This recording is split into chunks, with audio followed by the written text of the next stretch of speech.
ওখানে 4 দিন চিকিৎসারত অবস্থায় 25শে জুলাই উনি আমাদের ছেড়ে চলে যান।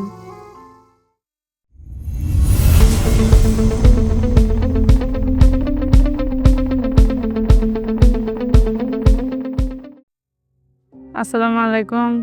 আমি সৈয়দ মোহাম্মদ আবু বকর সিদ্দিকের স্ত্রী বলতেছি। আমার স্বামী 21শে জুলাই বিকেল 5টার দিকে গুলিবিদ্ধ হয়।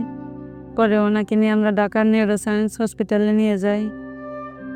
ওখানে 4 দিন চিকিৎসারত অবস্থায় 25শে জুলাই উনি আমাদের ছেড়ে চলে যান। আমার এক ছেলে এক মেয়ে। উনি পেশায় একটা প্রাইভেট কোম্পানিতে চাকরি করতেন। আমরা ঢাকায় আবদুল্লাহপুর এলাকায় থাকতাম। এখন বর্তমানে উনি না থাকাতে আমরা দেশের বাড়িতে চলে যাই। আমার উপার্জন করার একমাত্র উনি আমার ছিল। না রেখে যাওয়া 2টা বাচ্চা কাচ্চা নিয়ে আমি এখন আপাতত আসি। আপনারা দোয়া করবেন সরকার যাতে আমাদের জন্য ভালো একটা ব্যবস্থা নেয়, যাতে আমরা সুন্দরভাবে চলতে পারি, বাচ্চাদেরকে মানুষের মতো মানুষ করতে পারি।